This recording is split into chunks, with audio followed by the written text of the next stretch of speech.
한정희가 문 밖에서 발소리를 들었을 때는 이미 늦은 밤이었습니다.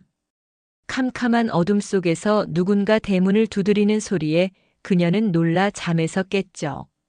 시계를 보니 새벽 2시를 가리키고 있었어요. 나이 68배 몸으로 한밤중에 일어나는 것은 쉽지 않았습니다. 그래도 한정희는 몸을 일으켜 방문을 열었습니다. 누구세요?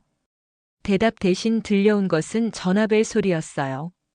한정희는 침대 옆 작은 탁자 위에 놓인 전화기를 향해 손을 뻗었습니다.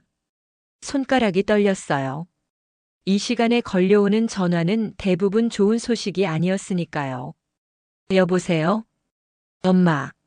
수화기 너머로 들려온 아들 도현의 목소리는 그녀가 기억하는 씩씩한 목소리가 아니었습니다. 떨리는 목소리, 숨이 가빠 보이는 말투. 나 지금 죽고 싶어.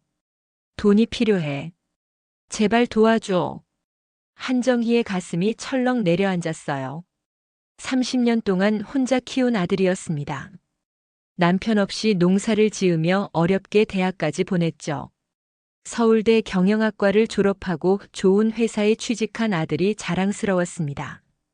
결혼 후에는 연락이 조금 뜸해졌지만 바쁘겠거니 하며 이해해 주었어요. 그런 아들이 이제 죽고 싶다니. 한정희는 다급히 물었습니다. 도현아, 무슨 일이야? 어디 있니? 엄마, 나 지금 집에 있어. 근데 큰일 났어. 한정희는 더 듣지 않고 바로 옷을 챙겨 입었어요. 아들의 집은 차로 30분 거리였습니다. 밤길을 달리며 그녀의 머릿속에는 온갖 생각이 스쳐 지나갔어요. 첫 걸음마를 떼던 날, 초등학교 입학식, 대학 합격 소식을 들었을 때, 그리고 결혼식에서 환하게 웃던 아들의 모습. 도현이 사는 아파트에 도착했을 때는 새벽 3시가 조금 넘었습니다. 엘리베이터를 타고 13층으로 올라가는 동안 한정희의 심장은 빠르게 뛰었어요. 무슨 일이 있었던 걸까? 누군가에게 맞았을까? 사고를 당했을까? 아니면 문을 열고 나온 건 며느리 윤정이었어요. 평소에는 화장을 곱게 하고 깔끔하게 차려입던 윤정이 지금은 엉망이었습니다. 부은 눈에 지저분한 머리, 며칠 동안 갈아입지 않은 듯한 옷. 어머니, 왜 이렇게 늦게 오셨어요? 도현 오빠가 얼마나 기다렸는지 몰라요. 한정희는 아무 말도 하지 않고 안으로 들어갔습니다. 거실에서 소파에 앉아 있는 도현의 모습이 보였어요. 예전에 당당하고 자신감 넘치던 아들이 아니었습니다. 초라하고 지친 모습, 충혈된 눈에 며칠 동안 면도도 하지 않은 얼굴이었죠. 엄마. 도현이 울먹이며 말했어요. 미안해요. 정말 미안해요. 한정희는 아들 옆에 앉았습니다. 무슨 일이야? 엄마한테 말해봐. 그렇게 시작된 긴 이야기를 들으며 한정희의 얼굴은 점점 창백해졌어요. 도현이 회사를 그만두고 창업을 했다는 것, 사업이 실패해서 큰 빚을 졌다는 것, 그리고 이제 빚쟁이들이 집까지 찾아와 협박한다는 것까지. 모든 게 충격적인 소식이었습니다. 그렇지만 가장 중요한 건 도현이 윤정을 바라보며 말했어요. 윤정이가 임신했어요. 지금 6개월이에요. 윤정이 눈물을 흘리며 고개를 끄덕였습니다. 아기가 위험해요, 어머니. 스트레스 때문에 계속 배가 아파요. 큰일이에요. 한정희는 의자에 깊이 앉았어요. 그녀의 손은 떨리고 있었습니다. 평생 일해서 모은 돈, 그리고 농사짓던 땅을 팔면 3억 원 정도는 될 테지만 그건 그녀의 전 재산이었죠. 엄마, 마지막 부탁이에요. 대출만 조금 받아주시면 내가 꼭 갚을게요. 이렇게 되면 아기까지 위험해져요. 한정희는 고개를 들어 윤정을 바라봤습니다. 뭔가 이상했어요. 6개월 임신이라면 배가 좀 나와야 하는데. 그런 생각을 하자마자 한정희는 자신을 책망했어요. 무슨 생각을 하는 거야? 내 아들이, 그것도 서울대 나온 내 아들이 날 속이겠어? 얼마가 필요해? 결국 한정희가 물었습니다. 5억만 있으면 다 해결돼요, 엄마. 5억? 한정희의 눈이 커졌어요. 엄마가 가진 돈은 3억밖에 안 돼. 그럼 3억이라도 주세요. 제발요. 엄마 이름으로 대출도 받아주실 수 있죠? 내가 꼭 갚을게요. 한정희는 무언가 이상하다고 느꼈지만 눈앞에 있는 건 그녀의 아들이었습니다. 서울대를 나온 자랑스러운 아들, 그리고 뱃속에 새 생명을 품은 며느리. 그녀는 서서히 고개를 끄덕였어요. 알았어. 내일 은행에 가자. 그날 밤 한정희는 아들집 손님방에서 잠을 청했지만 잠이 오지 않았습니다. 뭔가 이상했어요. 하지만 그녀는 그 느낌을 무시하려 했죠. 아들을 믿어야지. 내 아들을 의심하면 안 돼. 그렇게 한정희의 평화로운 일상은 끝이 났습니다. 그리고 그녀는 알지 못했어요. 이것이 단지 시작에 불과하다는 것을. 다음 날 아침 한정희는 일찍 일어났습니다. 머릿속이 복잡해 거의 잠을 이루지 못했죠. 주방에서 물을 마시려는데 도현과 윤정의 대화가 들려왔어요. 이대로만 하면 돼. 어머님은 쉽게 넘어오셨잖아. 윤정의 목소리였습니다. 하지만 내 친어머니인데. 도현의 목소리는 망설임이 묻어 있었어요. 지금 와서 그런 소리 하지 마. 우린 이미 여기까지 왔어. 어차피 얼마 안 있으면 다 갚아드릴 수 있을 거야. 한정희는 그 자리에 얼어붙었습니다. 가슴이 쿵쿵 뛰었어요. 이게 무슨 소리지? 아들과 며느리가 나를 속이고 있다는 말인가? 하지만 곧 그녀는 고개를 저었죠. 내가 너무 예민해진 거야. 아들이 나중에 갚겠다는 뜻일 뿐이야. 아침 식사 후 세 사람은 함께 은행으로 향했습니다. 한정희는 자신의 통장에서 3억 원을 인출해 도현에게 건넸어요. 그리고 대출 상담까지 받았죠. 신용이 좋았던 한정희는 2억 원의 대출을 쉽게 승인받았습니다. 엄마 정말 감사해요. 이걸로 다 해결할 수 있을 거예요. 도현이 환하게 웃으며 말했어요. 집으로 돌아오는 길 한정희는 마음이 무거웠습니다. 평생 모은 돈과 앞으로 갚아나가야 할 대출금. 하지만 아들을 위한 일이니 괜찮다고 스스로를 위로했죠. 내 아들이야. 내가 도와주지 않으면 누가 도와주겠어? 이후 몇 주 동안 한정희는 도현의 집에 머물렀습니다. 윤정은 매일 산부인과에 간다며 나갔고 도현은 사업 정리를 위해 바쁘다고 했어요. 한정희는 집안일을 도우며 시간을 보냈죠. 그러던 어느 날 그녀는 마을 슈퍼마켓에서 놀라운 광경을 목격했습니다. 윤정이 친구로 보이는 여자와 함께 술을 마시고 있었어요. 임신 6개월이라던 윤정이 소주잔을 기울이는 모습에 한정희는 충격을 받았죠. 급히 몸을 숨기고 지켜보던 그녀의 귀에 윤정의 말이 들려왔습니다. 걱정 마, 할망구는 금방 넘어왔어. 대출까지 받으면 이 집도 우리 거야. 온몸에 전율이 흘렀어요. 할망구라고? 윤정이 나를 그렇게 부른다고? 한정희는 가슴이 찢어지는 듯한 아픔을 느꼈습니다. 하지만 여전히 믿고 싶지 않았어요. 내 아들은 절대 그럴 리가 없어. 윤정이 혼자서 꾸민 일일 거야. 집으로 돌아온 한정희는 마음을 가다듬고 며느리의 방을 조용히 살펴보기로 했습니다. 윤정이 외출한 틈을 타 서랍을 열어보니 임신 관련 서류는 어디에도 보이지 않았어요. 대신 가짜 배를 만드는 특수 도구와 함께 임신 6개월 초음파 사진 제작이라고 적힌 인터넷 주문서가 눈에 들어왔죠. 이럴 수가. 한정희의 손이 떨렸습니다. 그날 밤 한정희는 잠을 이루지 못했어요. 도현과 윤정이 자신을 속이고 있다는 사실이 점점 명확해졌지만 여전히 믿고 싶지 않았습니다. 내일 아들에게 직접 물어봐야겠어. 분명 오해일 거야. 다음 날 아침 한정희는 도현을 찾았지만 집에 없었어요. 윤정도 일찍 나갔다고 했죠. 한정희는 혼자 집에 남아 생각에 잠겼습니다. 그때 현관문이 열리는 소리가 들렸어요. 진료 잘 받고 왔어? 한정희가 물었습니다. 윤정은 잠시 당황한 듯 보였지만 이내 미소를 지었어요. 네, 어머니. 아기는 건강해요. 정말? 초음파 사진은 없니? 아, 오늘은 간단한 검진이라 사진은 안 찍었어요. 한정희는 깊은 한숨을 내쉬었습니다. 윤정아, 어제 내가 술집에서 친구랑 이야기하는 걸 봤단다. 윤정의 얼굴이 창백해졌어요. 무슨 말씀이세요? 임신 중인 사람이 어떻게 술을 마실 수 있니? 그리고 나를 할망구라고 부르던데. 윤정은 잠시 입을 다물었다가 갑자기 울음을 터뜨렸습니다. 어머니, 오해예요. 제가 어떻게 그런 말을 해요. 어제 친구 만나러 간 건 맞지만 술은 안 마셨어요. 제발 믿어주세요. 한정희는 갑자기 피로감을 느꼈어요. 이 상황이 너무 고통스러웠습니다.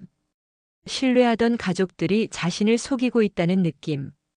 그래도 마지막 희망을 버리지 않았죠. 도현이에게 물어봐야겠어. 내 아들은 절대 그럴 리가 없어. 그날 저녁 도현이 귀가했을 때 한정희는 거실에서 기다리고 있었습니다. 도현아, 엄마랑 얘기 좀 하자. 한정희의 목소리는 무겁게 가라앉아 있었어요. 엄마, 무슨 일이세요? 도현이 긴장된 표정으로 물었습니다. 윤정이가 정말 임신한 거니? 도현의 얼굴이 굳었어요. 당연하죠. 왜 그런 질문을 하시는 거예요? 어제 윤정이가 술집에서 친구랑 이야기하는 걸 봤어. 그리고 방에서 임신 보정 소품이랑 초음파 사진 제작 주문서도 찾았단다. 도현은 잠시 말을 잇지 못했습니다. 그의 눈빛이 변했어요. 당황과 분노 그리고 죄책감이 뒤섞인 표정이었죠. 엄마, 그건. 한정희는 아들의 눈을 똑바로 바라봤습니다. 도현아, 엄마에게 진실을 말해다오. 내가 엄마를 속이고 있는 거니? 순간 도현의 눈에서 눈물이 흘러내렸어요. 그는 무릎을 꿇고 한정희의 손을 잡았습니다. 엄마, 미안해요. 정말 미안해요. 제가 도박에 빠졌어요. 빚이 너무 많이 쌓여서. 윤정이가 이 방법을 생각해냈어요. 엄마를 속일 생각은 없었는데. 한정희는 그 자리에서 쓰러질 것 같았습니다. 세상이 빙글빙글 돌았어요. 평생을 믿고 의지했던 아들이 그녀의 전 재산을 빼앗기 위해 거짓말을 했다니. 그것도 임신이라는 신성한 생명의 탄생을 가장해서. 엄마가 널 어떻게 키웠는데? 한정희의 목소리는 떨렸어요. 어떻게 이럴 수 있니? 바로 그때 현관문이 열리고 윤정이 들어왔습니다. 상황을 파악한 그녀의 표정이 순식간에 변했어요. 당신 뭐라고 했어? 윤정이 도현에게 소리쳤습니다. 약속했잖아. 절대 말하지 않기로. 한정희는 충격과 배신감에 온몸이 굳어버렸어요. 이제 모든 것이 명확해졌습니다. 그녀는 자리에서 천천히 일어났어요. 내일 경찰서에 가야겠구나. 경찰서라고요? 어머니, 무슨 말씀을? 윤정의 목소리가 높아졌어요. 그녀의 얼굴이 순식간에 창백해졌습니다. 한정희는 아무 말 없이 자신의 방으로 향했어요. 문을 닫는 순간 밖에서 격렬한 다툼 소리가 들렸습니다. 도현과 윤정이 서로를 비난하는 소리였죠. 한정희는 침대에 앉아 떨리는 손으로 얼굴을 감쌌어요. 50년 넘게 일해 모은 돈, 그리고 새로 생긴 대출금. 모두 사라진 것입니다. 어떻게 이런 일이? 한정희의 눈에서 뜨거운 눈물이 흘러내렸어요. 다음 날 아침 한정희가 눈을 떴을 때 집은 조용했습니다. 조심스럽게 방 밖으로 나가보니 도현과 윤정의 모습은 보이지 않았어요. 그들의 방문은 열려 있었고 옷장은 텅 비어 있었죠. 도망친 겁니다. 한정희는 무거운 발걸음으로 경찰서를 찾았어요. 나이든 여성이 혼자 경찰서에 와서 아들을 고발한다고 하자 경찰들은 처음에는 반신반의했습니다. 하지만 한정희가 상황을 차분히 설명하고 윤정의 방에서 찾은 가짜 초음파 사진과 주문서를 증거로 제시하자 사태의 심각성을 깨달았어요. 할머니, 이건 단순한 가족 문제가 아닌 것 같습니다. 이형민 형사가 말했습니다. 그는 30대 중반으로 보이는 진중한 인상의 남자였어요. 요즘 이런 수법의 사기가 늘고 있어요. 특히 노인들을 대상으로 한. 노인들이요? 한정희가 되물었습니다. 네, 최근에 비슷한 수법으로 재산을 빼앗긴 노인분들의 신고가 몇 건 들어왔어요. 자식이나 친척을 사칭하거나 실제 자식이 부모님을 속이는 경우도 있고요. 한정희의 가슴이 무너져 내렸어요. 자신만 당한 일이 아니었습니다. 게다가 실제 자식이 이런 짓을 한다니. 믿기 힘든 현실이었죠. 이 사건은 제가 맡겠습니다. 도현 씨와 윤정 씨를 반드시 찾아내겠습니다. 이형민 형사가 단호하게 말했어요. 경찰서를 나온 한정희는 어디로 가야 할지 막막했습니다. 도현의 집에 돌아갈 수는 없었어요. 결국 오랜 친구 정미의 집을 찾았죠. 정미는 한정희와 같은 마을에서 평생을 살아온 친구였습니다. 정희야, 이게 무슨 일이야? 정미는 한정희의 초췌한 모습을 보고 놀랐어요. 들어와, 빨리. 한정희는 정미의 부엌에 앉아 모든 일을 털어놓았습니다. 도현의 배신, 윤정의 거짓말, 그리고 잃어버린 재산에 대해서요. 이야기를 듣던 정미의 표정이 점점 어두워졌어요. 정희야, 너만 당한 게 아니야. 정미가 조심스럽게 말했습니다. 무슨 뜻이니? 너도 박영순 할머니 알지? 지난달에 갑자기 쓰러져서 병원에 실려갔잖아. 한정희는 고개를 끄덕였어요. 박영순은 그녀보다 5살 많은 70대 초반의 할머니였습니다. 남편과 사별하고 혼자 살고 있었죠. 영순 할머니도 비슷한 일을 당했대. 아들이라는 사람이 찾아와서 사업 자금이 필요하다며 돈을 요구했고 영순 할머니가 전 재산을 다 줬는데 정미가 한숨을 내쉬었어요. 알고 보니 사기꾼이었어. 진짜 아들은 10년 전에 사고로 죽었대. 한정희의 얼굴이 하얗게 변했습니다. 그게 무슨... 게다가 영순 할머니뿐만 아니라 인근 마을에서도 비슷한 일이 있었대. 모두 노인들을 대상으로 한 사기였어. 한정희는 갑자기 다리에 힘이 빠지는 느낌이었어요. 그녀만 당한 게 아니라 이것은 조직적인 범죄였습니다. 그리고 더 끔찍한 것은 그녀의 경우 실제 아들이 가담했다는 점이었죠. 경찰에는 신고했니? 정미가 물었어요. 방금 다녀왔어. 잘했어. 나도 어제 뉴스에서 이런 사기 사건이 늘고 있다는 보도를 봤어. 그래서 말인데. 정미가 잠시 망설였습니다. 내가 지역 신문사에 아는 기자가 있어. 이 일을 알려서 다른 노인들이 피해를 당하지 않게 하는 건 어떨까? 한정희는 고민했어요. 자신의 이야기가 알려진다면 창피할 수도 있었습니다. 하지만 다른 사람들이 같은 피해를 당한다면 그녀는 결심했죠. 좋아, 그렇게 하자. 정미의 소개로 만난 기자는 한정희의 이야기를 진지하게 들었습니다. 다음 날 지역 신문에는 노인을 대상으로 한 가족사기 주의보라는 제목의 기사가 실렸어요. 한정희의 이름은 밝히지 않았지만 그녀의 경험을 상세히 기술했죠. 기사가 나간 이틀 후 경찰서에서 연락이 왔습니다. 할머니 도현 씨의 행방을 알아냈습니다. 이형민 형사의 목소리가 수화기 너머로 들려왔어요. 인천 근처 모텔에 숨어 있더군요. 현재 구금 상태입니다. 한정희의 가슴이 쿵쿵 뛰었어요. 윤정이는요? 윤정 씨도 함께 있었습니다. 두 사람 모두 체포했어요. 그들이 뭐라고 하던가요? 이형민 형사가 잠시 말을 고르는 듯 했습니다. 도현 씨는 처음에는 부인했지만 증거를 보여주자 모든 것을 자백했어요. 하지만 윤정 씨는 여전히 부인하고 있습니다. 그리고 이건 말씀드리기 어렵지만 조사 결과 이 두 사람이 다른 노인들을 대상으로도 비슷한 수법의 사기를 벌인 것으로 보입니다. 한정희는 숨이 막히는 느낌이었어요. 자신의 아들이 다른 노인들에게도 이런 짓을 했다니. 언제 만나볼 수 있을까요? 내일 오전에 조사실에서 만나실 수 있습니다. 준비되셨나요? 한정희는 깊은 숨을 내쉬었습니다. 네, 가겠습니다. 다음 날 한정희는 떨리는 마음으로 경찰서를 찾았어요. 조사실로 안내된 그녀는 창살 너머로 도현을 마주했습니다. 한때 자랑스러웠던 아들의 모습은 온데간데 없고 초라하고 비굴한 모습만 남아 있었죠. 엄마. 도현이 먼저 입을 열었어요. 미안해요. 한정희는 무거운 침묵 속에 아들을 응시했습니다. 30년 동안 키운 아들, 그녀의 전부였던 아들. 그런 아들이 이제는 사기꾼이 되어 그녀 앞에 서 있었어요. 왜 그랬니?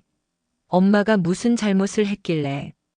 도현의 눈에 눈물이 고였습니다. 엄마 잘못 아니에요. 다 제가 도박에 빠져서. 도박? 그래서 엄마를 속인 거니? 그것도 임신이라는 거짓말로? 윤정이가 처음 제안했어요. 처음에는 거절했는데 빚이 너무 많아지고 결국 동의했어요. 정말 미안해요, 엄마. 한정희는 가슴이 찢어지는 듯한 아픔을 느꼈어요. 평생 고생하며 아들을 위해 살아왔는데 아들은 그녀의 인생을 파괴했습니다. 그런데 다른 노인들에게도 같은 짓을 했다면서? 도현의 얼굴이 굳었어요. 그는 고개를 숙였습니다. 그건 말해봐, 도현아.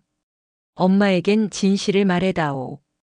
윤정이 친구들이 조직이 있어요. 그들이 타깃을 정하고 접근 방법을 알려줬어요. 저는 그냥 따랐을 뿐이에요. 한정희는 눈을 감았습니다. 이제 모든 것이 명확해졌어요. 그녀의 아들은 단순한 사기꾼이 아니라 조직적인 범죄의 일원이었던 것입니다. 도현아. 한정희의 목소리가 떨렸어요. 내가 널 어떻게 키웠는데?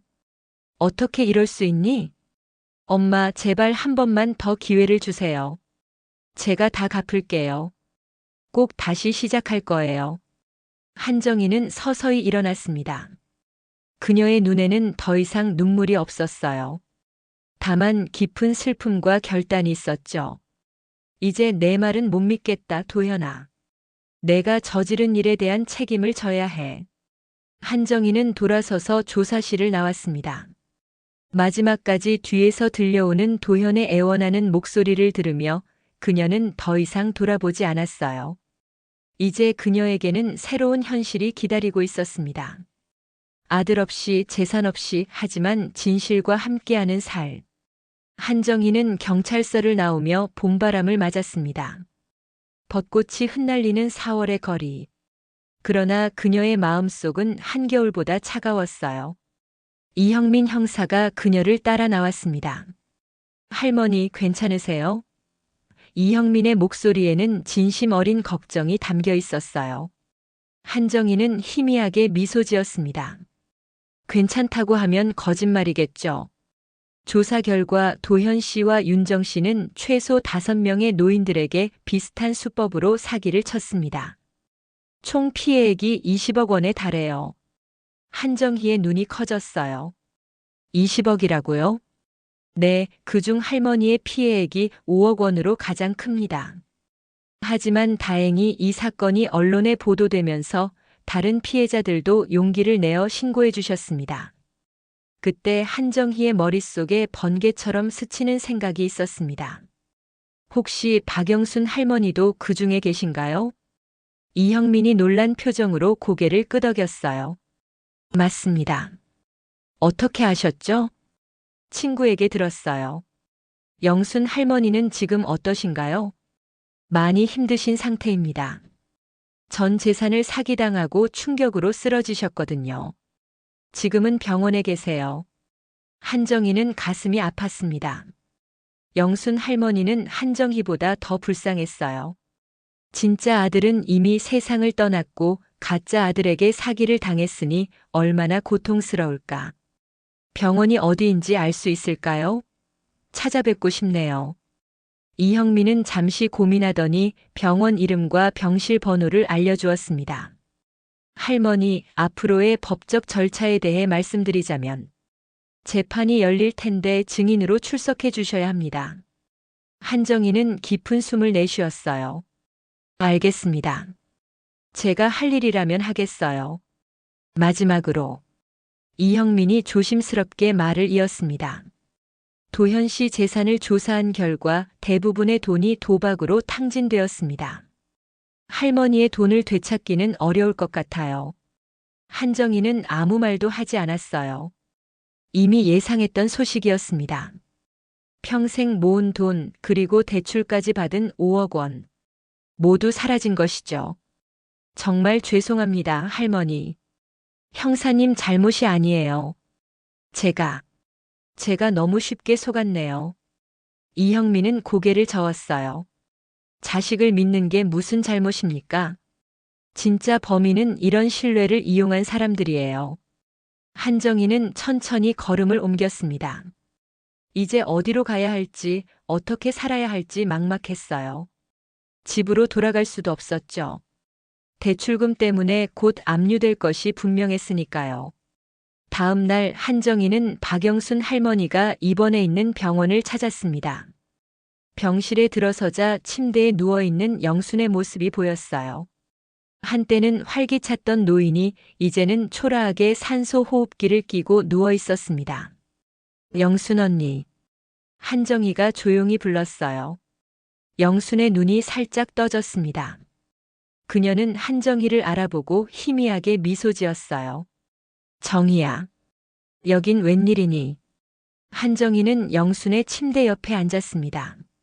언니, 내가 늦게 왔네요. 미안해요.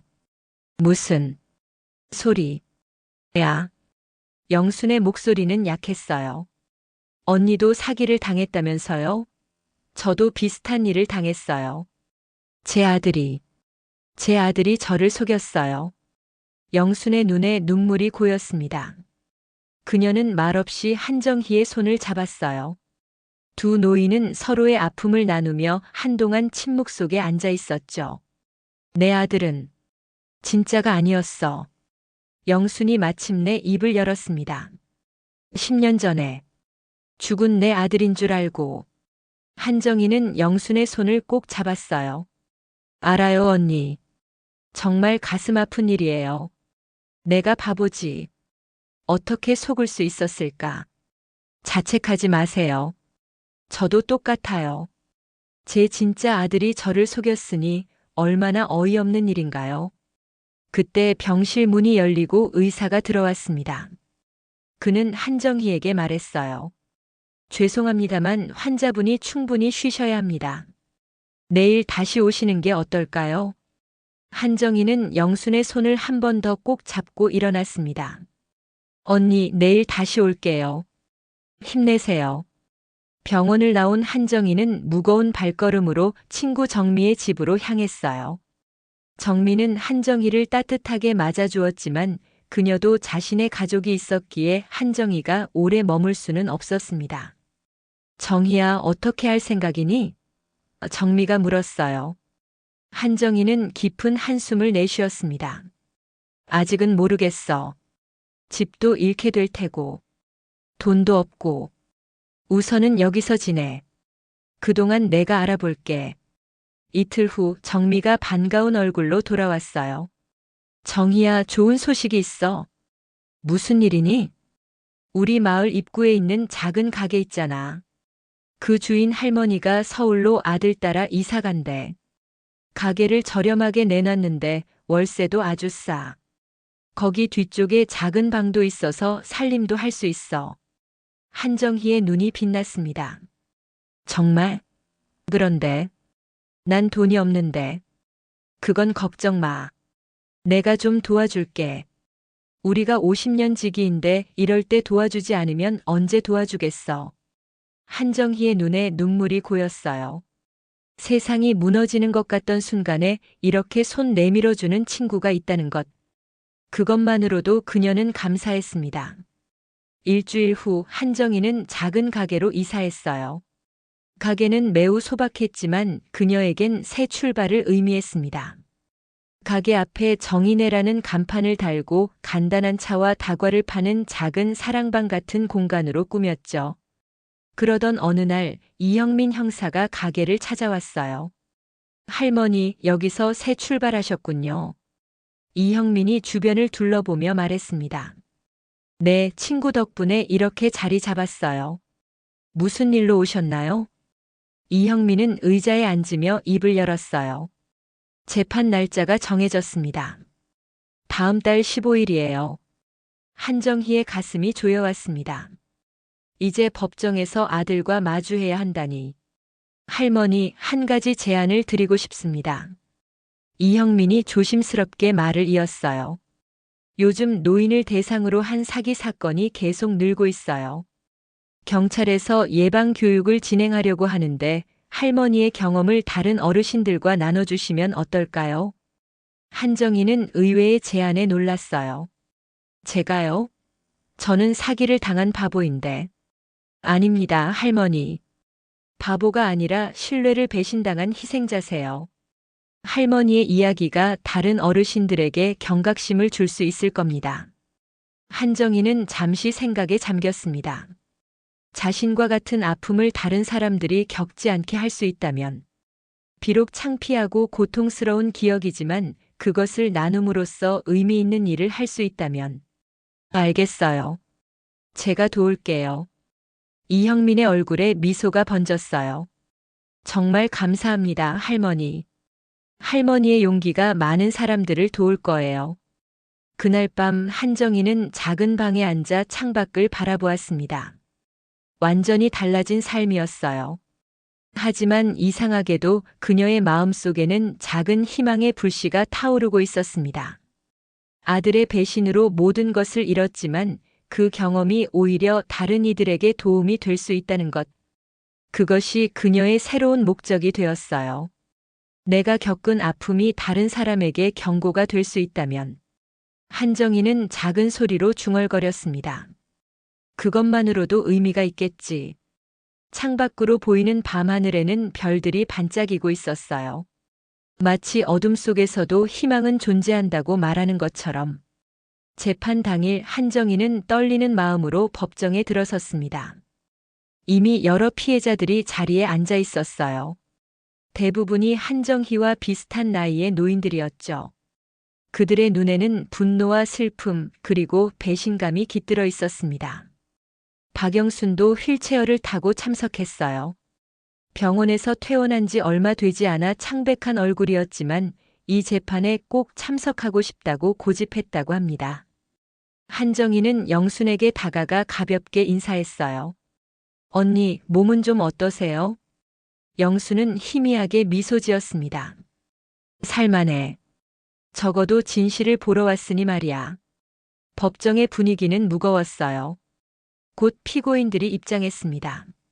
한정희의 아들 도현과 며느리 윤정, 그리고 다른 공범들까지 총 7명이었어요.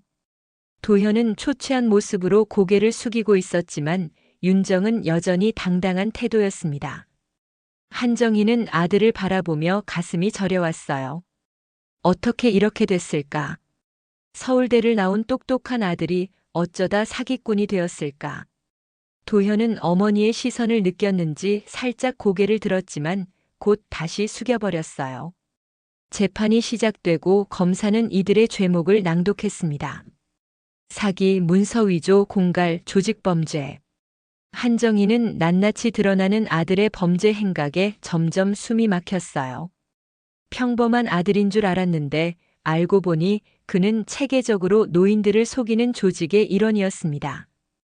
피해자들 중 증언하실 분들은 앞으로 나와주시기 바랍니다. 한정희는 천천히 자리에서 일어났어요. 증언대로 향하는 그녀의 발걸음은 무거웠습니다. 아들을 고발하는 증언. 이것이 그녀가 할 수 있는 가장 고통스러운 일이었죠. 본인의 성함과 피고인과의 관계를 말씀해 주십시오. 한정희입니다. 피고인 김도현이. 어머니입니다. 법정에 작은 소음이 일었어요. 어머니가 아들을 고발하는 경우는 흔치 않았으니까요. 한정희는 떨리는 목소리로 진술을 시작했습니다.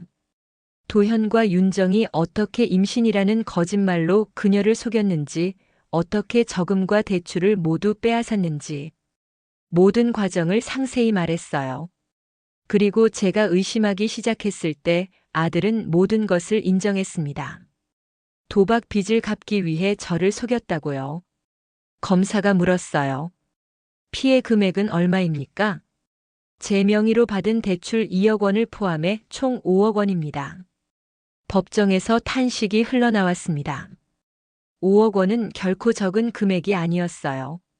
특히 평생 농사를 지으며 모은 노인의 전 재산으로는 더더욱 그랬죠. 다음으로 박영순이 증언했습니다. 그녀는 휠체어를 타고 증언대 앞에 섰어요.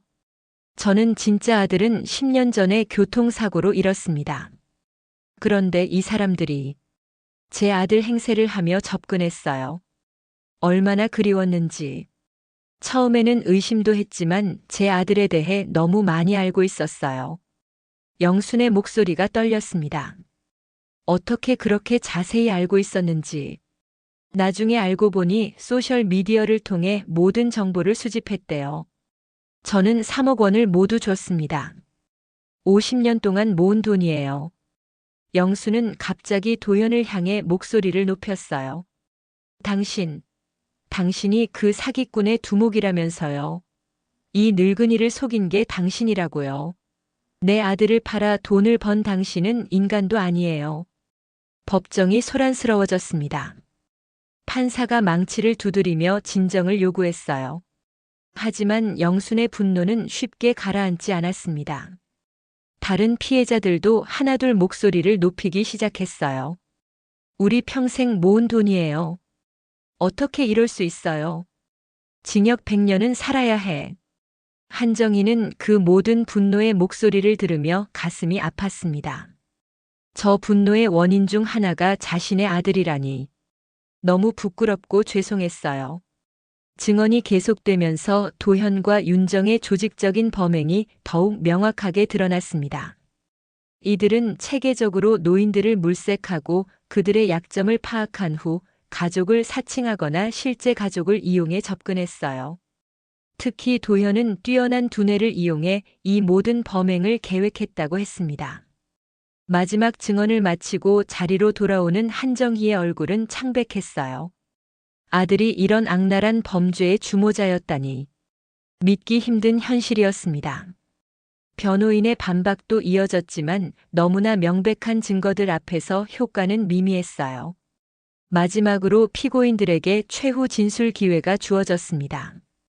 도현이 떨리는 목소리로 말했어요. 저는 제가 저지른 일에 대해 깊이 반성하고 있습니다. 도박 중독에 빠져 정신을 차릴 수 없었고, 특히 제 어머니를 속인 것은 평생 후회할 일입니다. 어머니 정말 죄송합니다. 하지만 윤정은 달랐어요. 저는 억울합니다. 모든 계획은 도현 오빠가 세운 거예요. 저는 그저 따랐을 뿐이에요. 도현의 얼굴이 굳었습니다. 서로를 비난하기 시작한 두 사람 사이에 긴장감이 흘렀어요. 결국 판사가 중재하며 최후 진술을 마무리했습니다. 판결은 예상대로였어요. 도현에게는 징역 15년, 윤정에게는 징역 10년이 선고되었습니다. 또한 20억 원에 달하는 피해 배상 명령도 내려졌지만 이미 대부분의 돈은 도박으로 탕진한 상태였기에 피해자들이 돈을 돌려받을 가능성은 희박했습니다. 판결이 선고되고 도현은 마지막으로 한정희를 바라봤어요. 그의 눈에는 절박함이 서려 있었습니다. 엄마, 날 믿어줘. 난 억울해. 이건 다 윤정이가 꾸민 일이야. 하지만 한정희의 눈에는 더 이상 눈물이 없었어요. 그녀는 아무 말 없이 도현을 바라보다가 천천히 고개를 돌렸습니다. 더 이상 그를 아들로 볼 수 없었어요. 배신은 너무 크고 깊었습니다. 법정을 나오는 한정희의 어깨는 무거웠어요. 이제 모든 것이 끝났습니다. 아들은 감옥에 가고 그녀는 모든 것을 잃었죠. 하지만 이상하게도 그녀의 마음에는 작은 평화가 깃들었습니다. 진실을 마주하고 정의를 위해 목소리를 높인 것. 그것이 옳은 일이었다는 확신이 들었어요. 법원 계단에서 이형민 형사가 한정희에게 다가왔습니다. 힘드셨을 텐데 잘 해내셨습니다, 할머니. 한정희는 깊은 숨을 내쉬었어요. 이제 좀 후련합니다.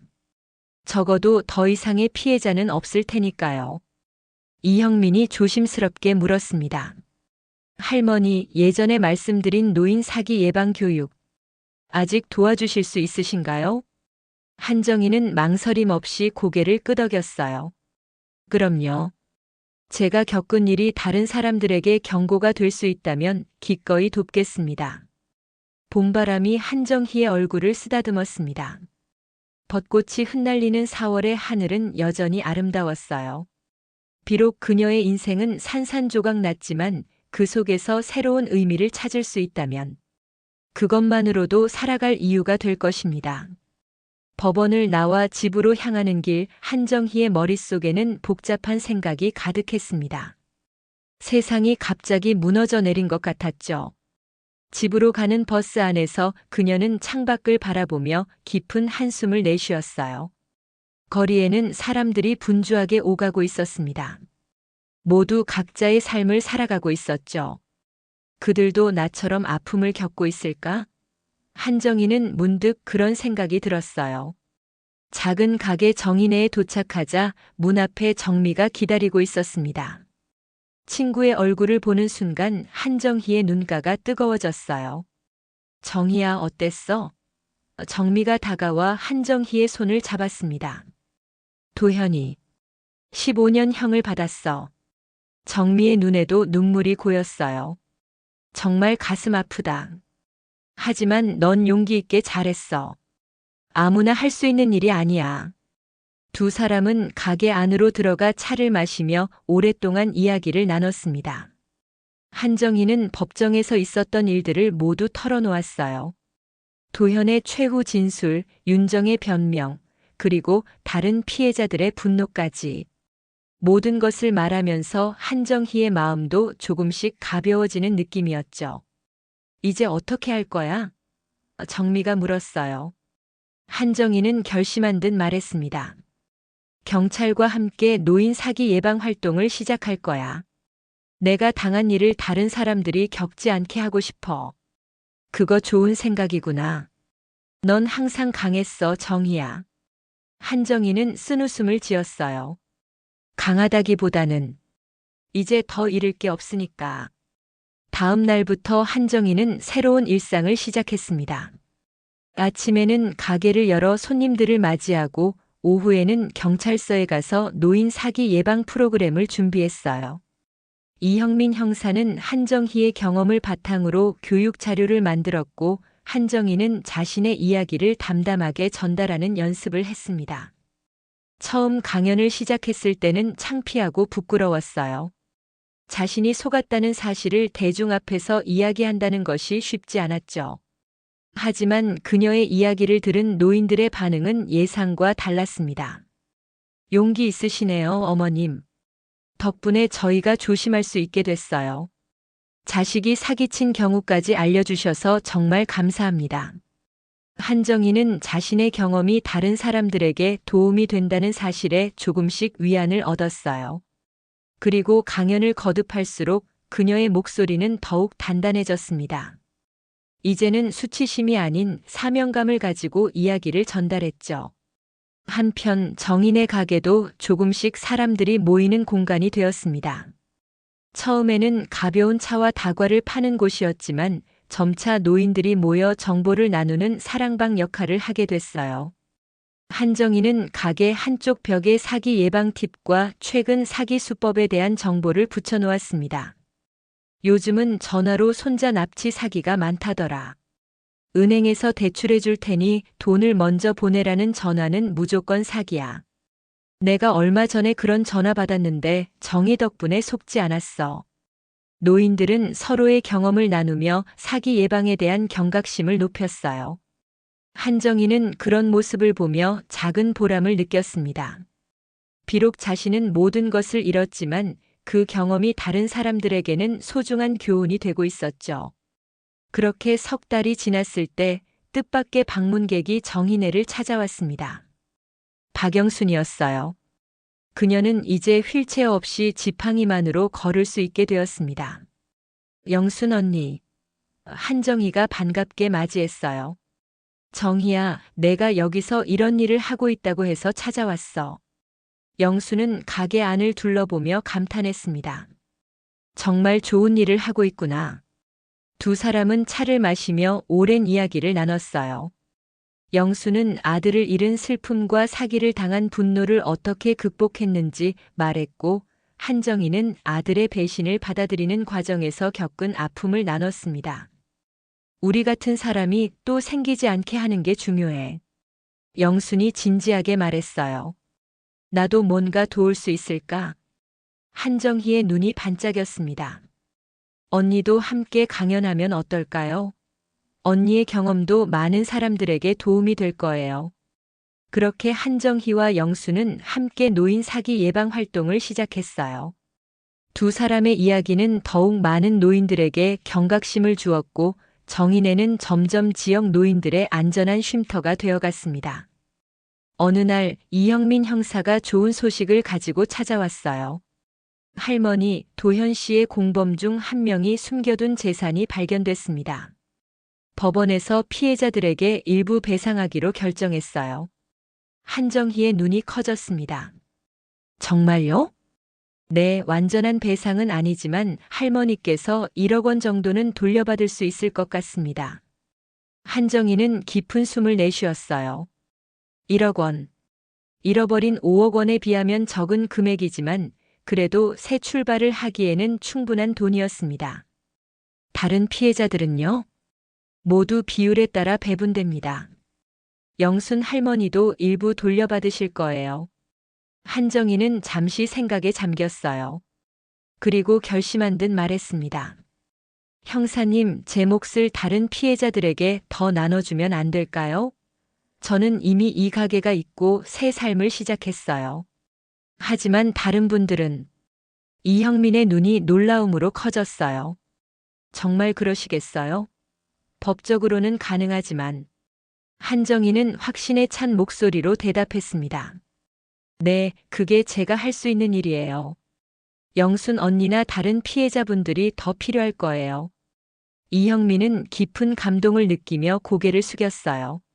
할머니, 정말 존경합니다.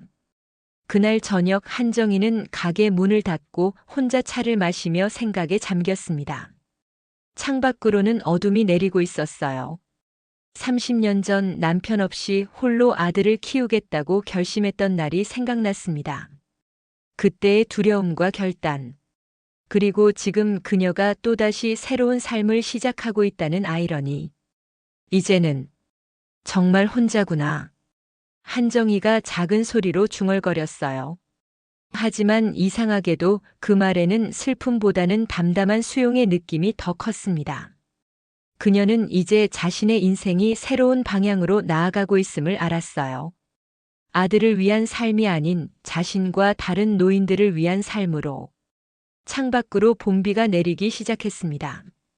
빗방울이 유리창에 부딪히는 소리가 마치 작은 음악처럼 들렸어요. 한정희는 그 소리에 귀를 기울이며 미소 지었죠. 비가 그치면 또다시 맑은 하늘이 오리라는 것을 알고 있었으니까요. 내일도 좋은 날이겠지. 봄이 지나고 여름이 찾아왔습니다. 정인의 가게는 이제 마을에서 꽤 유명한 장소가 되었어요. 단순한 찻집이 아니라 노인들을 위한 안전한 쉼터이자 정보 교환의 장소로 자리 잡았죠. 한정희는 매일 아침 일찍 일어나 가게를 열고 손님들을 맞이했습니다. 정혜 씨, 오늘도 일찍 열었네. 70대의 김만석 할아버지가 들어오며 인사했어요. 네, 만석 씨. 오늘은 어떤 차 드릴까요? 한정희가 환하게 웃으며 물었습니다. 요즘 더워졌으니 시원한 보리차로 줘. 한정희는 얼음을 동동 띄운 보리차를 내왔어요. 이제 그녀에게 이런 일상은 자연스러웠습니다. 처음에는 낯설고 두려웠던 새 출발이 이제는 편안한 삶의 일부가 되었죠. 오전에는 주로 남자 노인들이 모여 바둑과 장기를 두며 시간을 보냈어요. 그들은 자연스럽게 최근 들은 사기 소식이나 경험담을 나누었습니다. 한정희는 그런 대화를 주의 깊게 듣고 중요한 정보는 벽에 게시했어요. 요즘은 가짜 은행 직원이 전화해서 개인정보 물어보는 수법이 많다더라. 맞아, 우리 동네 최 씨도 당할 뻔했대. 절대 전화로 계좌번호나 비밀번호를 알려주면 안 돼요. 한정희가 끼어들었습니다. 오후에는 여성 노인들이 모이는 시간이었어요. 그들은 뜨개질이나 손뜨개를 하며 이야기를 나눴습니다. 한정희는 그들에게 다과와 함께 따뜻한 위로도 제공했죠. 정혜 씨, 덕분에 정말 마음이 놓여요.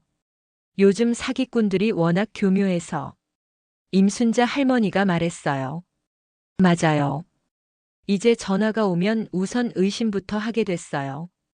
박소희 할머니가 거들었습니다. 한정희는 미소 지었어요. 의심은 좋지만 너무 불안해하지는 마세요. 중요한 건 올바른 정보를 아는 거니까요. 그날 오후 한정희는 경찰서로 향했습니다. 매주 이 시간에는 이형민 형사와 함께 노인 사기 예방 강의를 준비했어요. 이번 주제는 전화 금융 사기였습니다. 할머니, 오늘도 와주셨네요.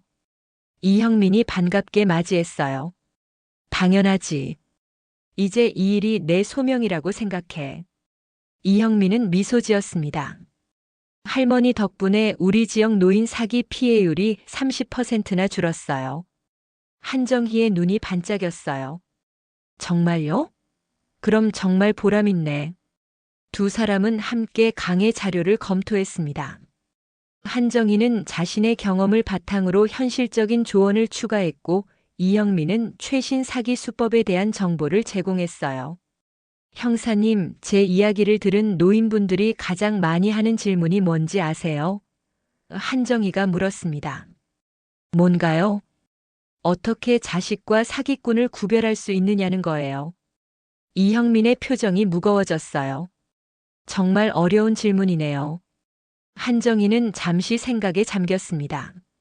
저도 처음에는 대답하기 어려웠어요. 하지만 이제는 알아요. 진정한 사랑은 요구하지 않는다는 걸요. 급하게 돈을 요구하는 자식은 의심해 봐야 해요. 현명한 조언이십니다. 강의 준비를 마치고 돌아오는 길 한정희는 문득 도현이 생각났어요. 감옥에 간 지 벌써 6개월이 지났습니다. 한 번도 면회를 가지 않았죠. 아들의 편지도 모두 돌려보냈고요. 아직은 그를 마주할 용기가 없었습니다. 언젠가는 가봐야 하나. 한정희는 생각했어요. 하지만 그 언젠가가 언제가 될지는 그녀도 알 수 없었습니다. 가게로 돌아오자 영순이 기다리고 있었어요. 그녀는 이제 정희네의 단골이 되었죠. 정희야, 좋은 소식이 있어. 영순이 반갑게 말했습니다. 무슨 일이에요, 언니? 내가 받은 배상금으로 조그만 집을 구했어. 이제 더 이상 월세 걱정 안 해도 돼. 한정희는 진심으로 기뻤어요. 정말 축하해요, 언니. 그거 정말 다행이네요. 영수는 한정희의 손을 꼭 잡았습니다. 모두 내 덕분이야. 내가 용기 있게 나서지 않았다면 우리는 아직도 속고 있었을 거야. 한정희는 부끄러워하며 고개를 저었어요. 저는 그저 제가 해야 할 일을 했을 뿐이에요.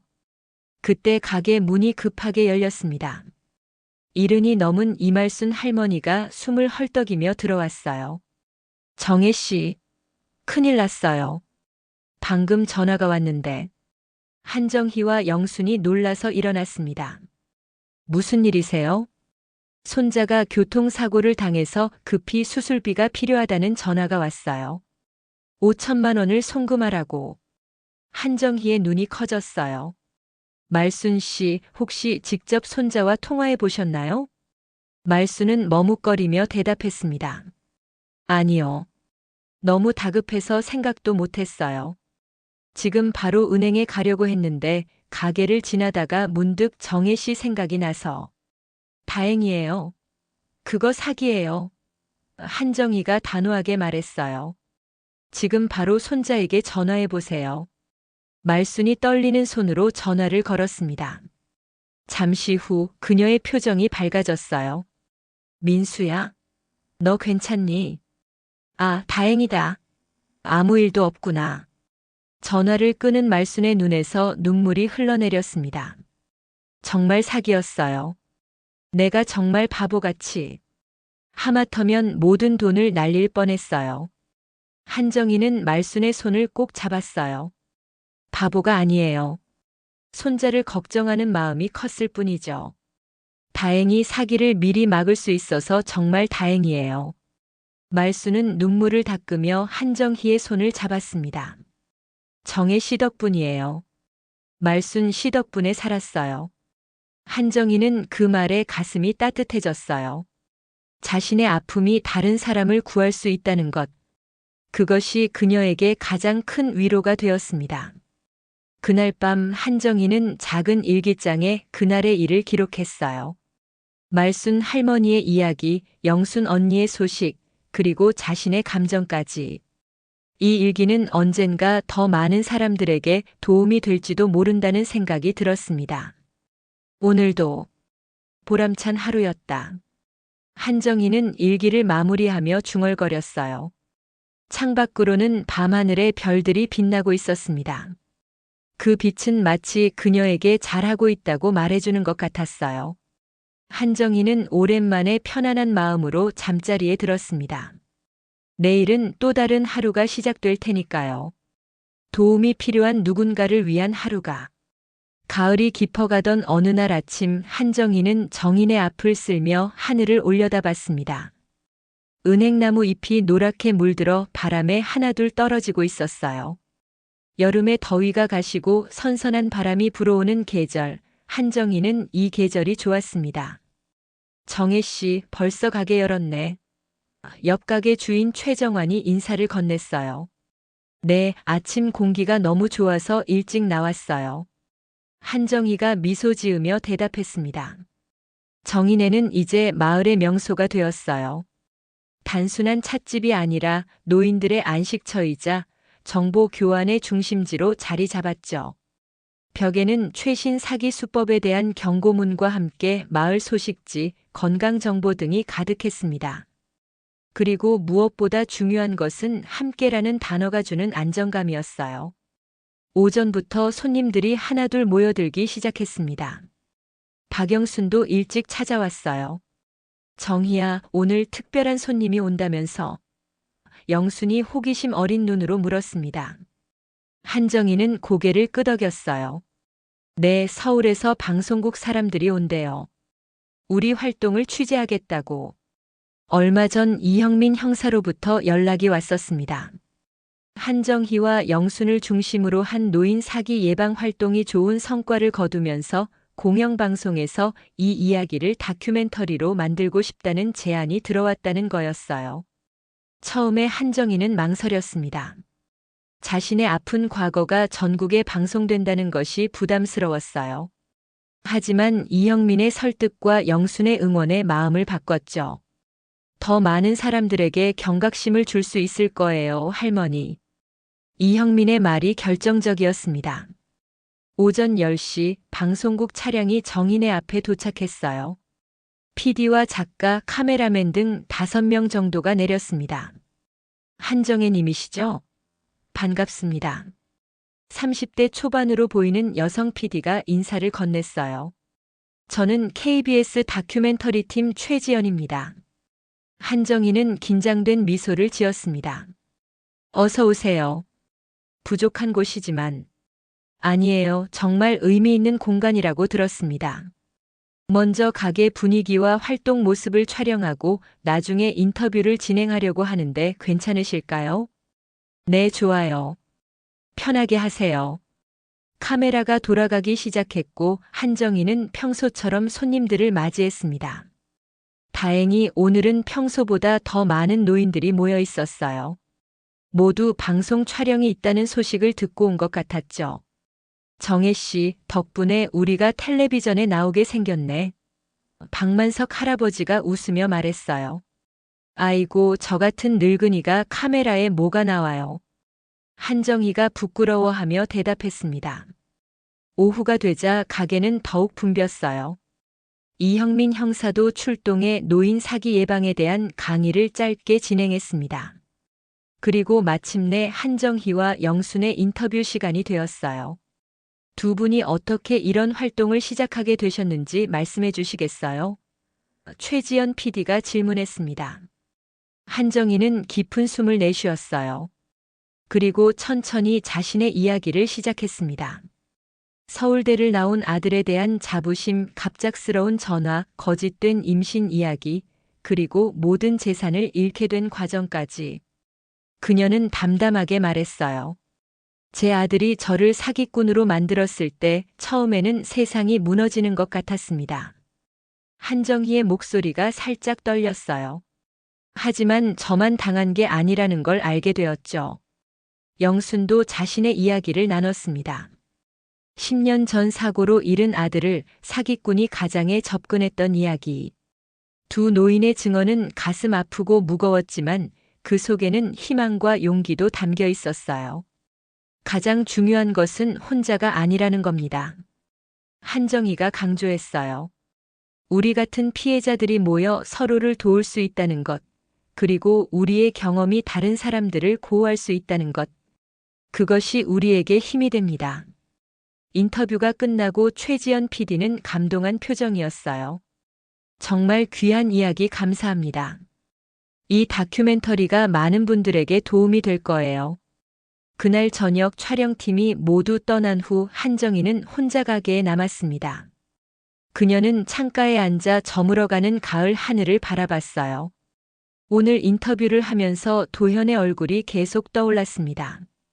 벌써 1년이 다 되어 가는데 아직 한 번도 면회를 가지 않았어요. 가봐야 할까? 한정희는 생각했습니다.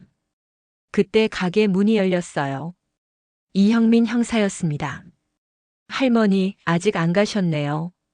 오늘 정말 수고 많으셨어요. 한정희는 미소 지었어요. 들어와요, 형사님. 차 한잔 할래요? 이형민은 고맙게 자리에 앉았습니다. 할머니 덕분에 정말 좋은 촬영이 됐어요. 프로듀서님이 매우 만족하셨대요. 다행이네요. 근데 형사님, 궁금한 게 있어요. 한정희가 조심스럽게 물었어요. 도현이는 잘 지내나요? 이형민의 표정이 살짝 굳었다가 부드러워졌습니다. 네, 교도소에서 모범수로 지내고 있다고 들었어요. 상담 프로그램도 성실히 참여하고 있고요. 한정희는 고개를 끄덕였어요. 그래요. 혹시 면회 가실 생각 있으세요? 한정희는 차를 한 모금 마시며 대답했습니다. 아직은 모르겠어요. 언젠가는 가야겠지만. 이형민은 더 이상 묻지 않았어요. 그는 화제를 바꿨습니다. 할머니, 좋은 소식이 있어요.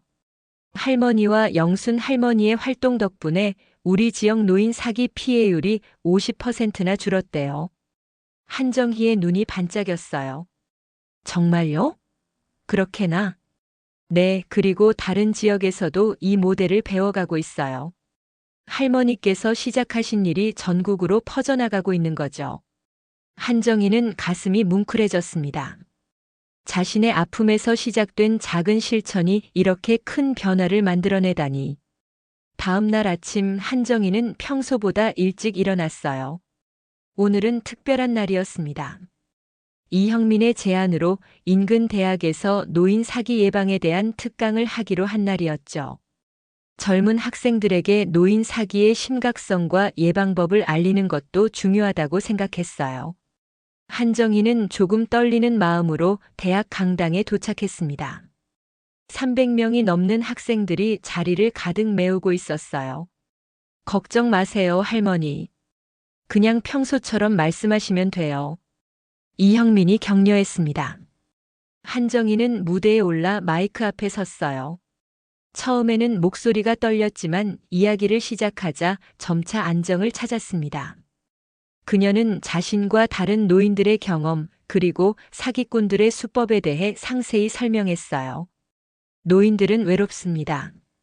그리고 자식에 대한 사랑은 무조건적이죠.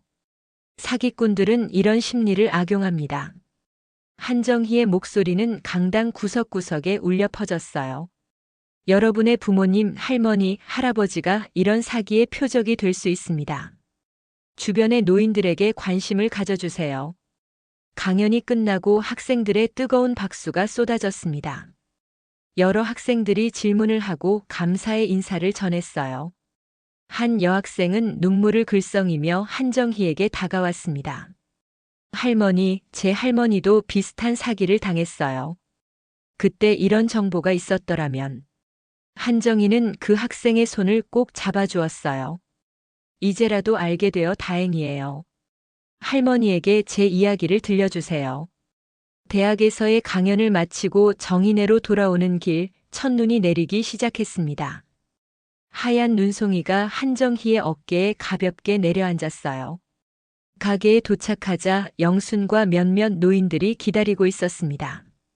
그들은 한정희의 강연 소식을 듣고 축하해주러 왔다고 했어요. 정희야, 내가 자랑스러워. 영순이 한정희를 안아주었습니다. 그때 가게 문이 급하게 열렸어요. 낯선 할머니가 숨을 헐떡이며 들어왔습니다. 혹시 정혜 씨가 누구세요? 할머니가 급하게 물었어요. 제가 한정희입니다만. 할머니는 안도의 한숨을 내쉬었어요. 방금 은행에 갔다가 큰일 날 뻔했어요.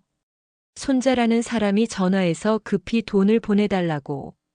그런데 은행 직원이 혹시 사기가 아니냐고 물어보더라고요. 그리고 여기 정인애를 알려줬어요. 한정희는 할머니를 자리에 앉히고 차를 내왔습니다. 정말 다행이네요. 직접 손자에게 전화해 보셨나요? 네, 그랬더니 아무 일도 없다고 하더라고요. 정말 사기였어요. 은행 직원분 덕분에 전 재산을 지켰네요. 할머니의 눈에서 눈물이 흘러내렸어요. 한정희는 그런 할머니의 손을 꼭 잡아주었습니다. 창밖으로 눈이 더 많이 내리기 시작했어요. 정인의 안은 따뜻했습니다. 노인들은 차를 마시며 이야기를 나눴고 웃음소리가 끊이지 않았어요. 한정희는 그 모습을 바라보며 작은 행복을 느꼈습니다. 문득 한정희는 생각했어요. 자신이 모든 것을 잃었다고 생각했지만 사실은 새로운 것을 찾은 것인지도 모른다고. 아들은 잃었지만 이런 따뜻한 공동체를 얻었으니까요. 그날 밤 한정희는 일기장에 이렇게 적었습니다. 오늘도 한 사람이 사기로부터 구해졌다. 내 아픔이 다른 이의 상처를 막을 수 있다는 건 큰 위안이다. 언젠가 도현이를 만나러 가야겠다. 아직은 준비가 안 됐지만 언젠가는. 그때까지 나는 여기서 할 수 있는 일을 계속할 것이다. 창밖으로 눈이 소리 없이 내리고 있었습니다. 하얀 눈은 마치 모든 아픔을 덮어주는 이불 같았어요. 한정희는 창가에 서서 눈 내리는 모습을 바라봤습니다. 그리고 잠시 후 그녀는 가게 문을 활짝 열었어요. 어머, 정혜 씨. 춥잖아요. 영순이 말했습니다. 하지만 한정희는 미소를 지으며 대답했어요. 괜찮아요, 언니. 가끔은 차가운 공기도 필요하니까요. 그녀는 눈이 쌓인 길을 바라보았습니다. 어둠 속에서도 하얀 눈길은 선명하게 빛나고 있었어요. 마치 앞으로 나아갈 길을 보여주는 것처럼. 우리 모두 함께라면 어떤 어둠도 이겨낼 수 있어요. 한정희의 말에 가게 안의 모든 사람들이 고개를 끄덕였습니다. 그들의 눈빛 속에는 희망과 따뜻함이 가득했어요. 밖에는 눈이 내리고 안에는 정이 넘쳤습니다. 이것이 바로 정인의, 아니 한정희의 새로운 삶이었습니다.